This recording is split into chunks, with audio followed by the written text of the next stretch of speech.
Oh, there's no music. Oh, there's no music. Oh, no. Oh, no. Oh, no. Here we go. Nope, that's not the right button. Nice. There we go. There we go. Yeah. How are you this glorious day? Thanks, Steph. Sharing. I'm sharing the rant. Boom. Mhm. Boom. Oh, I'm ready to rant. I am excited to be here. It's been a glorious week of getting things good and in Nice. right order, like plumbing. Plumbing is important to get in right order. And so, yeah, it's been a great week. How has your week been? It's been a great week as well. Full, very full. William Mhm. who's here. Good Yeah. morning, Magnificent Souls, right? Hi, William. William can tell you it's been a very, very, very, very full and Mhm. positive week with lots of transformation, and we Ooh. look in the direction of order as well. Mm. So yes, Nothing like divine order. yeah, we're rearranging our physical space here at the offices at Unity of Tucson because I have officially hired an assistant to the senior minister. Nice. And that individual starts on the 27th of January. So we're trying to make sure that the space is ready for them. Mm-hmm. Yeah. Welcome, new person. Yay. That's fun. Yeah. Yeah. Everybody needs an assistant. Yeah. Right? Everybody. I am grateful to have the means that allow me to have support in my life in that way. Absolutely. Yeah. Hey, everybody. Welcome to the rant. We're seeing you pop in slowly but surely. Here we go. If you are watching on Facebook, we love those loves and those likes. Thanks so much. If you are on YouTube, you just get that one option, thumbs up. I mean, there is another option, but there's only one option. Please don't do this. Yeah, no, it's this one. This is the one. Yes. So welcome. Yeah, This is Radically Affirmative New Thought, or the rant, as we lovingly call it. And we're here to rant about conscious conversations and have radically affirmative new thoughts about things. Yes. So if you have something you want to talk about, let us know in the comments.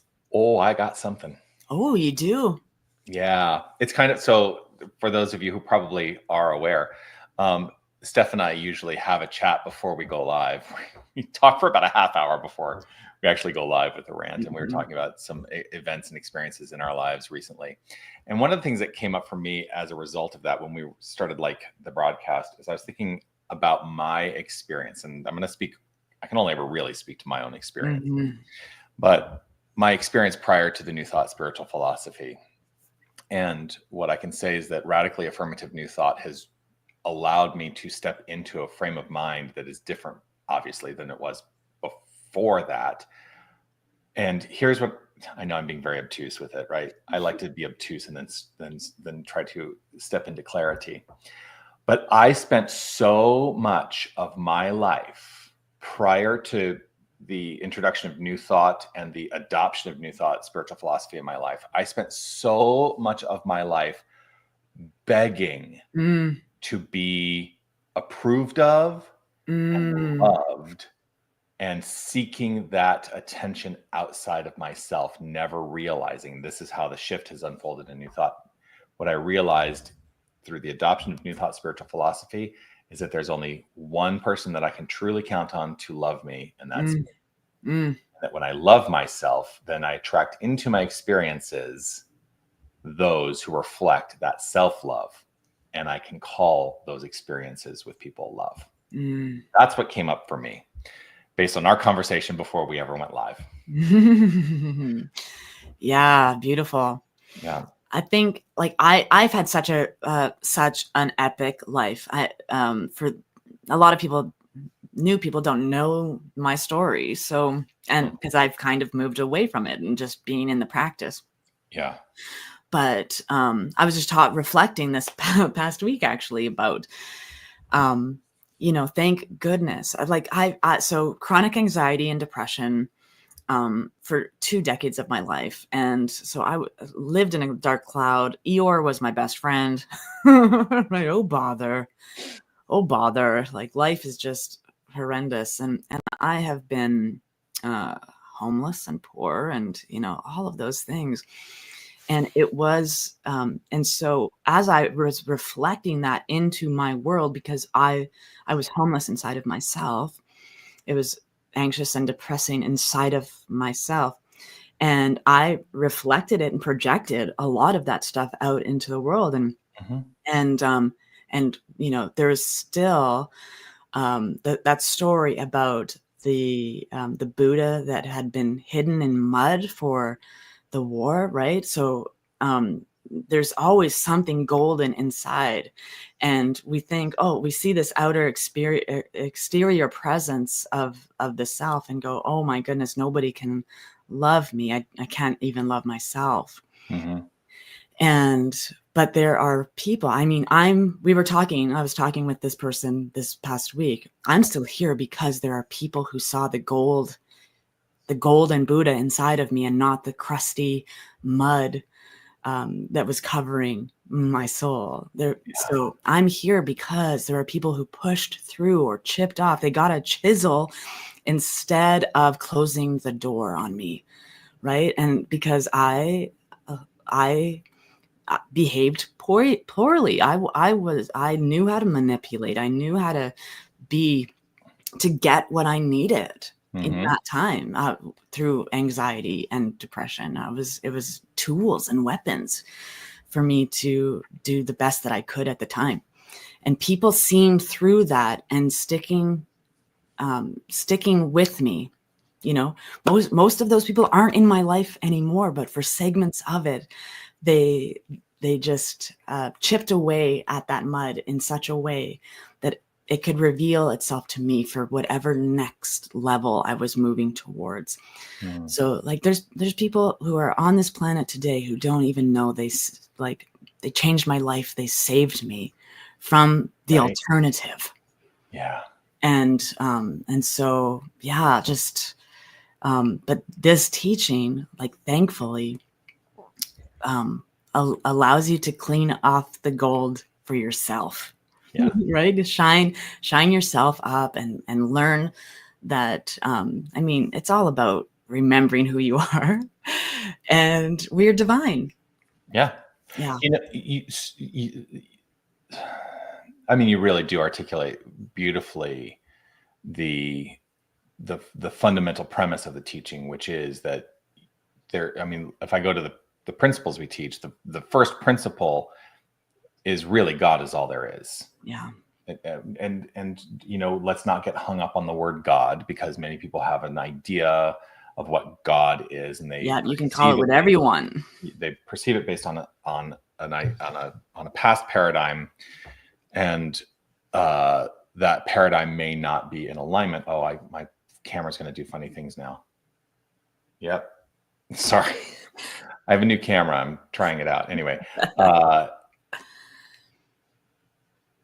The idea is that God is something out there. Yeah. And that's not what we teach in New Thought. So when we start with the premise that God is all there is, it is everything.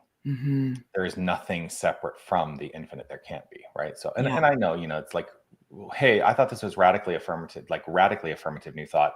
Why are you going to the basics? Well, part of it is I like to remind myself of the basics all the time, because the radical nature of New Thought it grows out of the basics. So God is all there is, whether you call it creative source, universal presence, the spirit, it doesn't matter. It doesn't matter. God is all there is. I use the shorthand God because you know what else God means for me? Greatness on demand. Yeah. Right. Yeah. And good orderly direction. Good orderly direction. Yeah. So from that point of view, well, that is who and what we are, and anything that, but we spend a lifetime covering ourselves up with the mud. Yeah. Right. Yeah. When it's true that at the core is that divine nature, is the God essence of us. Yeah. And when we are willing to let go and strip away the muddy exterior, what we find is only divinity. Mm-hmm. Yeah. And I think oneness is still a radical idea. It is. Yeah, JC was a radical, and Mhm. he in professing, like the Father and I are one. He wasn't Mhm. saying just me and God.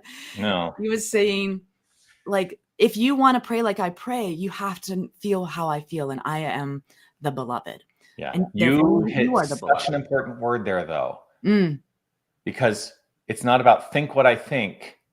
It's feel, yeah, right? yeah, Feel, yeah. and I would take a little bit of umbrage with feel what I feel. I can't feel what you feel. Right. I only know what Yeah. I feel.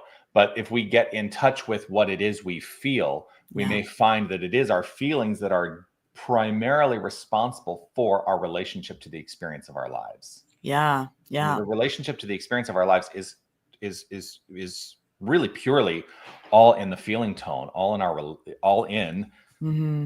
how do I feel in this particular experience? And that relationship of feeling is what I have absolute 100% control over, no matter Mm-hmm. what, because nobody can make me feel anything without my permission. That's right. Yeah. Yeah. Yeah. Nobody can make me feel less than. Nobody can make me feel unloved. Nobody can make me feel canceled. Nobody can make me feel anything without my permission. Yeah. Yeah. Yeah. And I love that. A quote a friend of mine gave me a long time ago from her teacher is like, I may have pushed the button, but I didn't install it. Exactly. Right. Right. Yeah. So yeah, for sure. Yeah. Yeah, I know. Yeah. Mm-hmm. We enter consciousness studies as seekers. We're seeking something, and it's usually ourself. Yeah. Well, and you know what's funny? I came into New Thought philosophy not even realizing I was seeking it. But it was there at the right and perfect time. Right in perfect time. It was Yeah. always there. Yeah. Have I ever told you, though, that for years before I stepped into my first New Thought spiritual community, I can, in retrospect, see all the little things that were lining up and people in my life kind of nudging me in that direction. And that's why I now say, if you get a nudge, follow it, because nudge for me means never underestimate divine guidance emerging. I love acronyms, by the way. I don't know. Yeah, love me some acronyms. Yeah. But I first stepped into a New Thought spiritual community at the end of 2004. So I'm 20 years in now. And it was in 2005 that I decided that I had the awakening moment. I was like, yes, I'm going to be a minister. Okay. Yeah. But I look at the years prior to that when I was living in Los Angeles, and we're talking about I was living in Los Angeles when 9/11 happened, and I had just the year prior moved from New York City, so very fresh in my heart, the experience of living in New York. I was very familiar with with that culture and everything, and how devastating it felt for me, even though I was not physically there. And things just kind of went off the rails in terms of career direction, what I was doing, all kinds of stuff in my life, because I was still seeking to be in the acting profession at that time, and was doing a lot of auditions wherever I could, but a lot of the work dried up because there just wasn't opportunity in the year. It was a really strange time. But one of the ways that I supported myself was to do office temp work, right? And so I would get a job, go do office temp work, blah, blah, blah. I got to a point, though, where the temp work also dried up, and I had to just kind of get whatever I could get. So this is when I tell people, yes, I did telemarketing for a while. I do apologize if you're someone I ever spoke to as a telemarketer. Yeah, I'm so sorry. Because telemarketers are trained very well to make that sale, right? While I was telemarketing, and the company I was with was at this little industrial complex in Culver City, California. And I was at lunch one day, and some of the people who were my colleagues in that company were talking about this, this spiritual community, this church. It was kind of they're like, this is kind of a funny church, but we've gone there and we really like the messaging of it and everything. And they were talking about Agape that was in the same industrial complex in Culver City where I was doing telemarketing working, and Agape was like across the parking lot for me. Oh, wow. I didn't know what Agape was, and I didn't know like Michael Beckwith, whatever, like that did not. So I look at that now, I'm like, that was 2002 that happened. In 2003, I was cast in a stage production of a musical called Blood Brothers.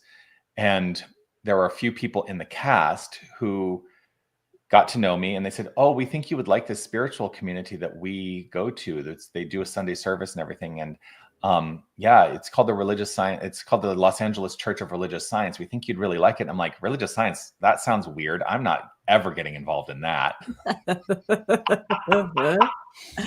That was 2003. So it took a few more years, but I can look back now. I'm like, oh, those were the nudges, because of course I did become involved in religious science. I became an ordained religious science minister, now an ordained unity minister. And yeah.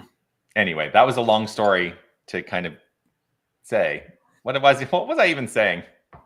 Never underestimate divine guidance emerging. Nudge. That's right. Nudge. Yeah. Yes. Yeah. Listen to the nudges. Yes. Yeah. They're either in your ear or in your gut. That's how you know you're getting a nudge. It's either in your ear or in your gut, right? You have an intuitive pull towards something. And if you're resistant towards something and you don't know why, lean in. Look at it. Yeah, look at it. There's because resistance is usually where you need to be. Yeah. I know, because I have been in places in my life that have been so hard. Like I know I'm creating all of this myself. I've attracted drama into my life, and I'm resistant in leaving because I've given my word, or I've said I would do it, or, things like that.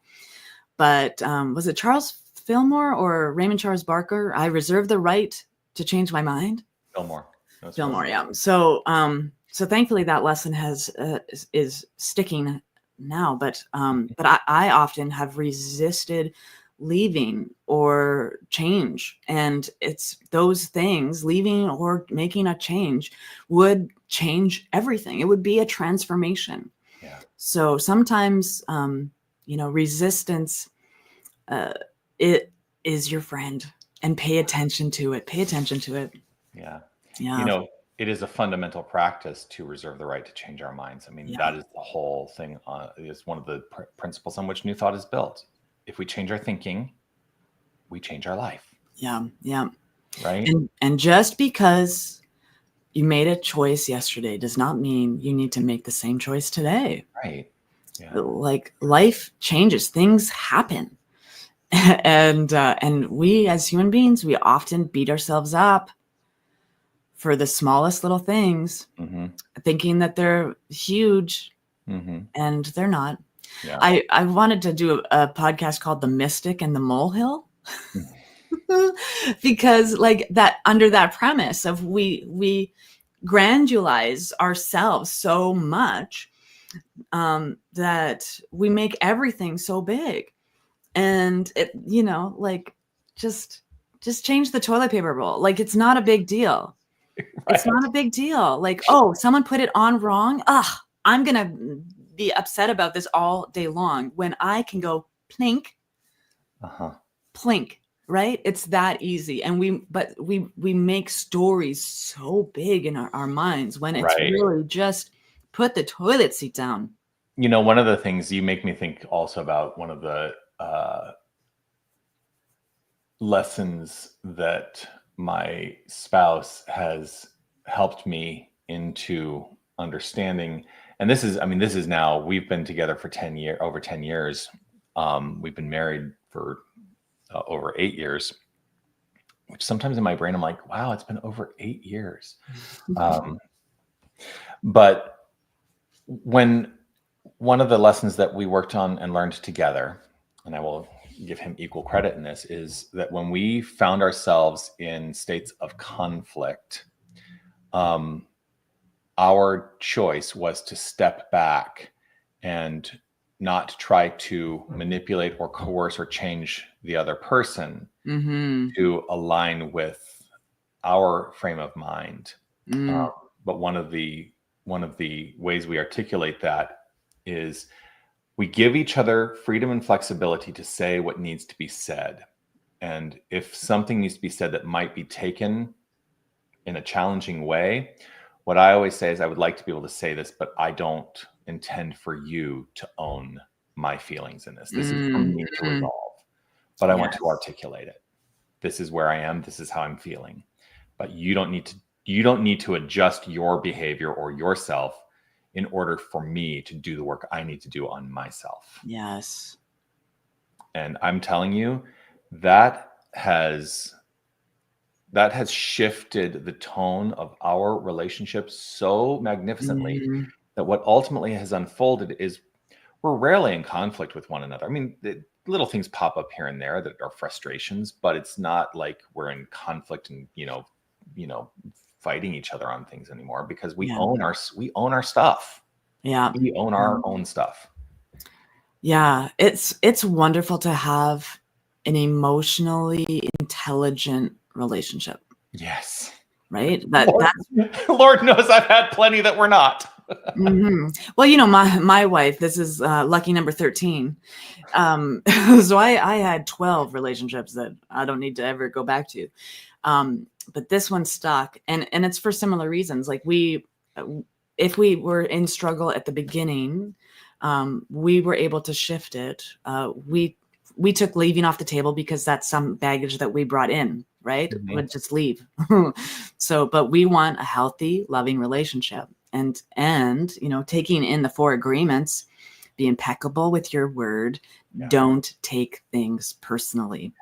And even in relationship, because like you love this person so much, like I love my wife. I love my wife so freaking much. She is the greatest treasure I could have ever found in my life. Like, I love my wife, and there's stuff, right?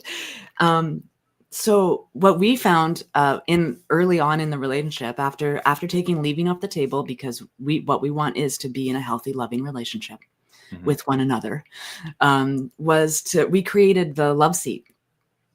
So if there was something we needed to talk about, and we would sit on the love seat and have love seat time. And when we were on that seat, we were having the full conversation. We weren't raising our voices or elevating. We were there to peacefully unfold whatever is there. To set up that love seat, we made agreements. This is what the love seat means. And it's similar to that. Like, when we're sitting here, it's like anything I say isn't about you. It's about how I am experiencing through my own expression. Right. So just we find that so much in today's society that leaving is just the first option. You bring up the word cancel. Like, we're so sensitive now, and there's so many options in the world. I mean, if this relationship isn't working, I can just keep swiping left. We don't say this is a person I want. This is my most cherished person. I'm going to do what I need to do inside of me to ensure this is the relationship I want to have. Right. And I'm not saying stay.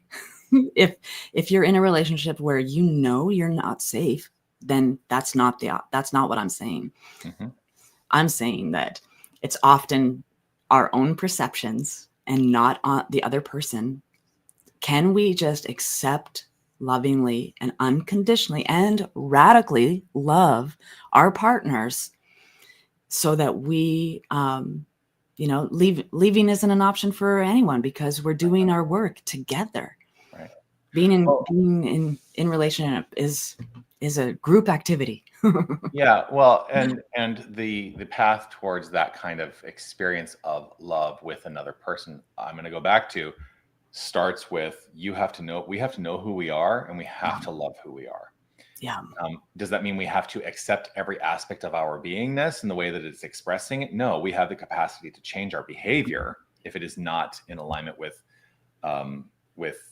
kindness. I would Mhm. say if we're not in alignment with kindness, then it's up to us to change our behavior, to modify, so that we can step into the practice of kindness, the practice of compassion, because that really is infinite love. And I just want to acknowledge too, like this whole idea, because this sparked something for me, this whole idea of being canceled. I don't know why I'm so focused on this idea of being canceled right now, but I am. Again, I'm going to go back to what I said before, is no one can cancel me without my permission. But also, if someone does, quote unquote, cancel me from their lives, what is the value? What is the benefit of fighting to try to get them to uncancel you? Sometimes it may just be, you know what? If that's the way it is going to unfold, if this is the new nature of our relationship, then I'm going to move on to people who will actually love me. Yeah. Yeah. And like you said, there you cannot be canceled. Right? So yeah, it's why are you it's basically, if you feel canceled from another person or even a community of people, it's like, honey, they're not your people. Right? They're like, your people will not do that. Right. Your people are like stick-to-itive and steadfastly in your corner. And if they're not your people. Right. And that's okay. That's okay. Yeah. It's okay to have not your people. Yeah. There's 8 billion. I think we can gather a few. Trust me, I got a lot of people who are not my people. Yeah. And that's okay. Yeah. I got plenty. And I thank you, and I love you to your furthest degree. I will pray for your highest and furthest. Yeah, highest and I will pray for your highest and furthest. For your highest and Bless furthest. you. Yeah. Bless you. Yeah. Many things again. Yeah. Yeah. So because life isn't difficult, we make it difficult. Life is happening. It's a flow, it's a presence, it's an energy. Life is happening. We can either ride the wave or get swept under in the tide and have a little bit of a messy go of it. All of it's life. All of it is life. The sticky and the sweet, it's all your life, all of it. So cherish all of it. Like, my greatest thing is, someone was like, what's your favorite thing to do today? Like, what's your favorite thing? To breathe. My favorite thing that I could ever possibly do is to breathe. Oh my God, what a gift. Because if I'm breathing, I have today to be present. I have today to unwrap something. I have the day to dig in. I have another opportunity to find a piece of myself. Every day I get to wake up and say thank you. And so it is. Right? Yes. Yeah. Yeah. Angela, roll with it. That's right. Rolling with it. Go with the flow. The flow is happening. You can't stop the flow. You can't stop the flow. Makes me think of, you can try. Makes me think of Hairspray. You can't stop the beat. Ever since this whole world began, a woman found that if she shook it, she could shake up a man. And so I'm gonna shake and shimmy it the best that I can today. You can't stop the motion of the ocean or the rain from above. You can try to stop the paradise we're dreaming of, but you cannot stop the rhythm of two hearts in love to stay. Did you know I know that song really, really well? And apparently you know all the words. We sang it. So when my mentor got his ordination, actually I think it was his ordination. Dr. James Mellon? When Dr. James Mellon was ordained. Oh my goodness. We did his ordination ceremony. That was the closing song in his ordination ceremony. Yeah. Yes. Yeah. Way back when he was still just Reverend. Yeah. Just one of us reverends. Not just. Yeah. I had a meeting in my office yesterday. Somebody who came in to just have a chat with me. It was not a spiritual counseling session or anything. I just wanted to, like meet and get to know me a little bit because they haven't had that opportunity yet. And they asked me the question, how do you like to be addressed? And I said, well, I don't really have any preference for how I'm addressed. I do prefer Jonathan over John now, but you can always tell people who knew me from like university era and prior, because they all call me John, or even many of them will just say John Zenz, like it's one word, like I'm John Zenz, right? Yeah. But I said I don't really have a preference. Many people in the community call me Reverend Jonathan. That's pretty common. And then I said to them, and I received my doctorate credential years ago now, and I still have a little bit of discomfort with Dr. Jonathan. Mm-hmm. That's for me to address, no one else. Dr. Jay-Z to me. Yeah. Yeah, I know. I've always called you Jonathan, and I've called you John once as a joke, and it didn't feel right. Right. I was like, oh. Yeah. Yeah. There you have it, folks. Reverend Jonathan preference. Straight from my mouth. Yeah, I like Steph. Steph, yeah. Yeah. I like Saint Steph. Yeah, Saint Steph. Yeah, Saint. You can call me Saint too. Just Saint. That works. Because it's been a pet name of mine for my entire life. And like how you qualify to be a saint? Well, firstly and foremostly, you live like one. But secondly, it's my last name. Yeah. It's my last name, Saint Amand. I'm literally a Saint Amand, right? So my family of Saint Amand, which is French and comes from a village in France, northern France. And that's all my French. A fake French accent is the French I know. Parler français un peu. Yeah, so Saint Amand was actually known as the bringer of good wine. Ah.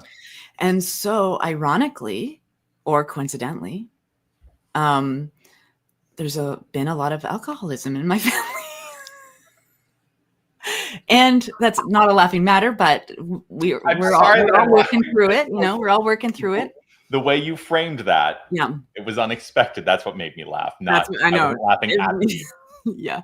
It was just an unexpected turn. Yeah. Like even I stopped drinking 20 years ago. Mm-hmm. Yeah. When I was 27, and I'm 48 now. Mm-hmm. But 27, you want rock bottom. Woo. Yeah. Mm-hmm. The next day after rock bottom, no more drinking. That's how it goes for a lot of us, for sure. So it's been 20 years. That's crazy. I have a question though. We've talked a lot about what's on our mind. What's on y'all's mind? Yes. What do you want us to rant about? That's one of the questions we try to ask. But what's coming up? Yeah. What do you guys want to rant about? What's ranting in your life? Yeah, loving this talk. Thanks, Angela. Okay. Love it. Yeah. Yes. Yeah. Anyone have some thoughts? Bueller. Yeah. Bueller. Yeah. Yeah. Our audience would totally be in the age group that knows that film well. It's true. Very true indeed. Mm-hmm. Yes. Remember when Matthew Broderick was young like us? Uh-huh. Yeah, I do. Part of it that wants to jokingly say, what the hell happened? Yeah. When did we get older? I know. I feel like just this past week I woke up and was like, hey, I'm serious. I'm 48. When did that happen? Like, wasn't I just 37? Like, when did this happen? Yeah. Right? When did this happen? And I love it. I have been counting white hairs coming in for 10 years, and they're slow coming, but I'm like getting some nice little patches now. And I'm like, I'm grateful for everyone. I'm grateful for the ability and the privilege to grow old. Mm-hmm. What a privilege it is to grow old or to age, right? We don't need to grow old, but we're aging. Yeah. Right. Yeah. And, as long as I take care of the physical temple that my spirit inhabits, it will take care of me. And so Yes. that becomes an Yeah. important part of my path. Well, even like Charles Fillmore, Ernest Holmes, Joel Goldsmith, if we listen to what they say, we don't have to die. We don't, if we're fully in, and as an absolutist, there's this, we can live way longer than we believe is medically possible right now. Right. We have that capacity inside of us as divine presence. Yes, and I have some opinions on the matter. Mm-hmm. Because I think that the concept and the construct, and this is what Charles Fillmore called it, he called it regeneration. Mm-hmm. And I want to be really clear. I do believe that there is a regenerative property of physical expression, in that, what do they say? That every 7 years, every cell in your body has regenerated, and the physical cells in my body are not the same cells that existed 7 years ago, and that there's this continually unfolding process, right? Yes. So I get that. And I think that we're living in a very limited and narrow scope of expression and experience. And while, yes, I think the concept of regeneration does mean that I could potentially live well beyond what medicine suggests is normal, whatever Average. Is that the best and highest use of my individualization as spirit, is the question that I would ask.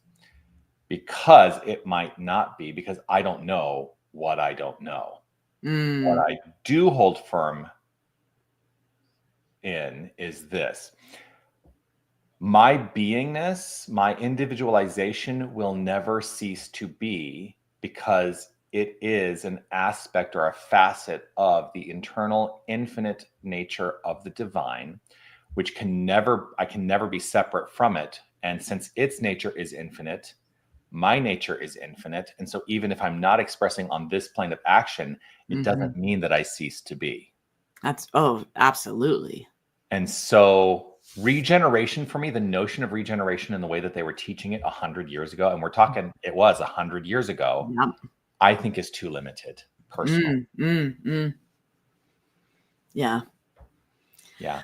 And it's also, for me, it's like, oh my gosh, I need to coerce the circumstances of my life so that I can maintain a physical expression on this plane of action. See, no, well, then it wouldn't be, because if it's forced, it's not real. No, of course not. Right. So yeah, I'm not saying actively forcing longevity. I mean, we can see some examples of that happening in Let's not go down that road. Yeah. Right. Point. So, but spiritually and metaphysically, if I care for this body well, and I'm putting good thoughts and good deeds in my path, then my life will expand. I mean, I just watched a conversation between a scientist and Jane Fonda just this morning. And Jane Fonda was like, I'm 86 years old. And so I have some great experience on how to live a long life.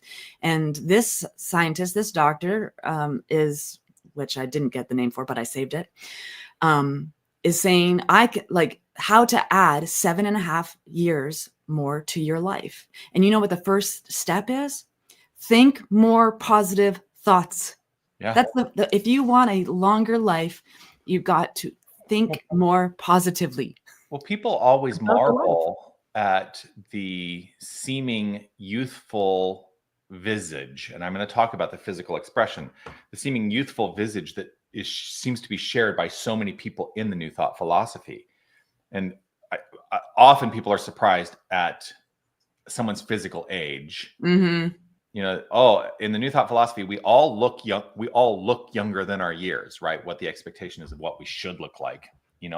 Sometimes I have to admit, I look at people in social media and online that are 52 years old, and I'm like, who is that old person? I don't think I look like that. And it's not, I don't mean to be, because now I'm getting into knocking people for the way that they look, and that's not what I intend to do. But it's an energy. But if there's an energy, and when you know who you are more invested, I think, in allowing the physicality to do what it needs to do to ensure your longevity in experience, if that's what you choose. Yeah. But I know ministers who, well, there's one minister in particular that I can think of. I'm not going to name names, but everyone is always shocked at the age of this particular individual when they find out this person's age. And they're in their late 80s. And you would look at them and say that they were probably in their 60s compared to what most people expect. I'm pretty sure I know who you're talking about. I think I'm not going to say the name out loud because it's not really appropriate. But yeah, it is always something fascinating to see in this movement. Everyone always looks young, and I do think it is because we fundamentally think positive thoughts. Yeah. Well, and even in this book that I'm doing a study through right now, contemplative study through right now, Discover Your Divinity, right? It's talking about affirmations shifting right here. Affirmations change our biochemistry. Yes. So, and this is from Charles Fillmore. He said, we quicken our life by affirming that we are alive with the life of spirit. Our intelligence by affirming our oneness with divine intelligence, and we quicken the indwelling, interpenetrating substance by recognizing and claiming it as our own. You want to feel younger and look younger? You can by affirming that truth and you can shift your whole biochemistry. And you and I talk about this in essence all the time because we're talking about getting to the feeling place of prayer. That's where the demonstration is. Right. And that's, it's also in the work of like Bruce Lipton and Joe Dispenza and, the work into the scientific principles, I think that are intersecting with a spiritual philosophy now. A fundamental premise of Bruce Lipton's work is that we are all born. I'm going to dumb it down a little bit. We're all born with the cancer gene. This is a really crude way of explaining what he offers. We're all born with the cancer gene, right? But there is something. What is the catalyst for activating that gene? And he will posit that the catalyst is something in consciousness. That it is the individualized consciousness, the individualized belief system, and the awareness that we live with and through. And if we have a willingness to not give that gene conscious power, then the likelihood is very high that we will never have the experience in physical form. Now, I want to be really clear because people are going to say, well, I can look at all of these examples. Well, they didn't consciously decide that they wanted to experience cancer. Well, I differentiate between consciousness and awareness. Yeah. Right. We have in consciousness much that happens below the level of awareness, but is still active in creating the constructs of our lives. A lot of that which is below the level of awareness are the things that we have tacitly affirmed and agreed to that are in the group thought or the subjective consensus or the collective consciousness that we don't question, and I think that part of what the power of new thought for me is to draw to the level of awareness, that which is below the level of awareness, and because then we're empowered to do something about it. Yeah. Yeah. Yes. Everybody read this book. So Steph, I have to tell you, I need you to take the reins for a few minutes because I have to go take a bio break. Okay, let's see what that would look like. We should develop like little commercials so that yeah. I'll be right back. I'm gonna okay. Sounds good. We just get to be together now, you and me, everybody. Yes, we don't die, but we do discard our bodies when we're done having the experience we came here for. Yes, I totally agree. Totally agree. Our bodies are on loan, right? Oh, that's what's happening there. Had something open. So who's here with me? Let me see in the comments if you're here. We're just giving Jonathan a little break. I see so many people are watching. Let's see in the comments, what radically affirmative new thought are you thinking today? Would love to see. Yes, Adriana chuckled. Love it. Love it. Making people laugh is one of my favorite things to do outside of breathing. So very good. So what's going on with everybody? I could just read you what some stuff right here. Oh my goodness. Healing the creative power of the mind. Oh, thank you. I'm ready to pick you up at the airport in Phoenix. Oh, see, that's perfect, William, because my flight checker is on to be sent to Phoenix. So that's where I'll be flying into. And I would love for you to come and pick me up. That would be awesome. Hey, Lillian. Hello. Good to be with you. Jonathan's coming back. I just got an offer from William to pick me up at the airport in Phoenix. So Awesome. we're going to make that happen Yes. for sure. Thinking and reading a lot lately about intuition. Yes. Tell me more, Peg. Tell me more. What are you thinking about it? Are you going to see Jonathan? I am. Yes. Well, we've been talking about it for years. Yeah. 2025, it's happening. Yes. Yeah, no, it's happening. As soon as I get that Google flight thing that's like, oh, I can do that today, I'll book it. The challenge is there. I don't have a secured date, right? It's just going to be like, hey, Jonathan, flight's available for under $200 right now. Are you available between this day and this day? That's what it's going to look like. I think you should just choose a date and just come. Just come. Yeah. You know, you are worthy. You are worthy of you. You are worthy of having the resources to be here. Absolutely. If you want to be here. Yes. And you don't need to look for a cheap flight to do it. The resources are available for you. Yeah, it will be. Well, let's set a date for before summer because I can't do an Arizona summer. You think you can't, but it's not as bad as people say it is. Yeah. I mean, I'm not going to deny. It's hot. It's hot. It's hot. Yeah. But it's a dry heat. Oh, I hate when people say that. But it's a dry heat. Yeah. But it is true. Dry heat is it's actually really much more manageable. And what I would then suggest is you should do it in the early summer rather than the later summer, because when the moisture flow starts happening and we get our thunderstorms, although it's really beautiful, the humidity does go up here, and that's when it does become a little more uncomfortable. Yeah. So, yeah. Well, I have been to Phoenix, Arizona, and Scottsdale, Arizona, and 5 minutes after I got off the plane, my allergies went away and inflammation went away. So I know there's healing particles happening in Arizona for sure.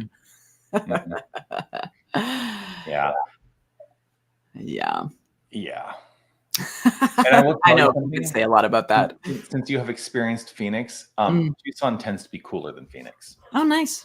Yeah. Well, it's got to be cooler. You're there. We're also the slightly higher altitude. And yeah, Anita, I agree. It is subjective. Yeah, for sure. I am sorry that you find the summers here to be brutal. There are brutal aspects for me occasionally. Yeah. I will tell you, when we get into September and it feels like it's never going to end, that's when it feels a little brutal to me. Yeah. So your summers are like our winters. Like there's if the winter finishes up in April, it's too long. Yeah. And so we tend to go, oh my God, when is this winter ever going to end? So We get it. It's just cold and snow on our end. Oh, here's a good question. Yes. How do you get a real spiritual practice? I do something every day. Tap or meditate, pray with you every day. That's a real spiritual practice. That's the real, yeah. Define real. Yeah. I would love to know that, because anything, if you're doing spiritual practice that works for you, that's the thing.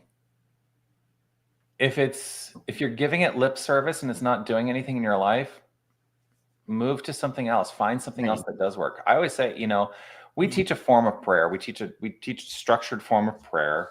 She definitely gets into it in Discover Your Divinity, because it's a book about prayer. We teach a structured, formal way of praying. But I always say, in every prayer class I ever teach, technique is anything that works. Yeah.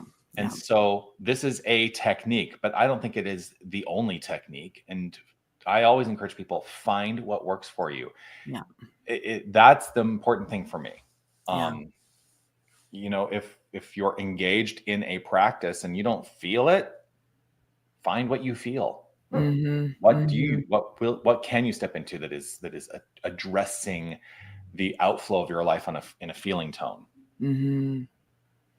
Yeah. For me, it's all about the feeling tone.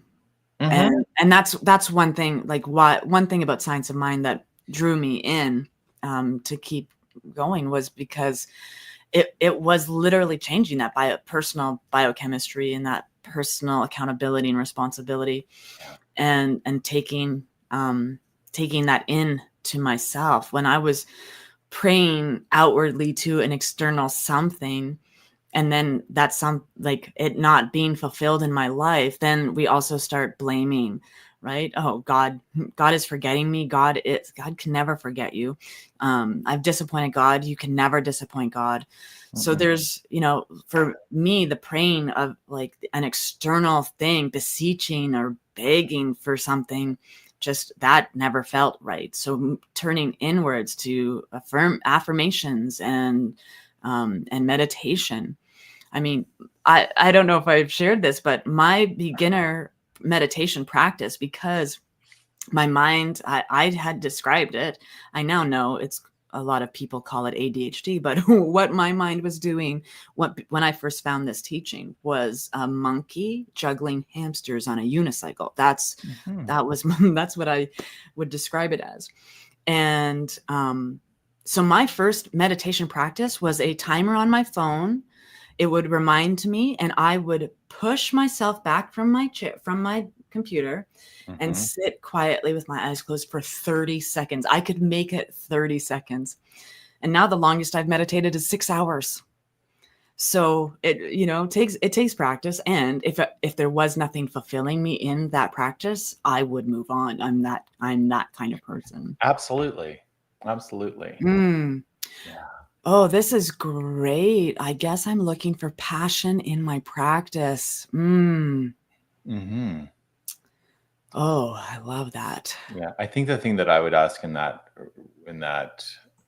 that statement is, what do you feel the block is to the passion in the practice? And that it's not, that's a rhetorical question, because we're almost done. We don't have enough time to kind of go into that. But I would say, go on the exploration this week of really seeking to uncover what the block is to that passion. And here's the thing. It may be that, this doesn't work for me. And again, I will say, then find what does. Keep seeking until you find what does work.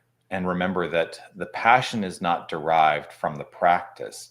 The passion is something that is inherently within you that can be reflected in the practice. Yeah. I love that. Yeah. So adding a little fire to your prayer. I'm actually working on a workshop called Prayer on Fire. Deepening a dynamic prayer practice. That's what I'm working on right now. So love that. Yeah, I'm working on developing a 6-week class that I'm tentatively calling quantum living. And it really is an exploration of the intersection of quantum physics and the New Thought spiritual philosophy. Love it. And a lot of it actually is, we're talking about the same things, but here's the jargon that each side uses to talk about it. I mean, that's a lot of what it ends up being. Yeah, it's all jargon. Yeah. We just need a divine glossary and we're all good.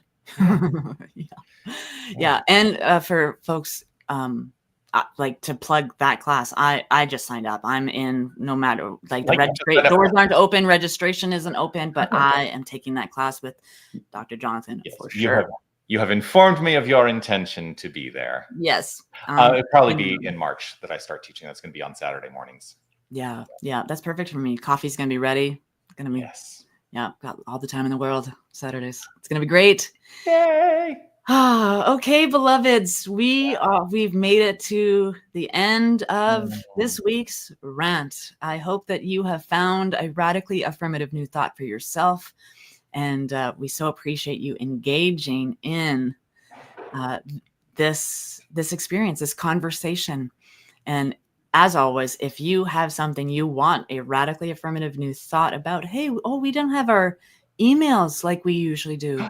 Oh my gosh. Oh my goodness. Let me see. Put that up. There we are. Right there. Right there. They are. There they are. Okay. So there. If you have an idea about what you'd like a rant about, you're probably not the only one who wants a rant about it. It's true. Because there's only one mind.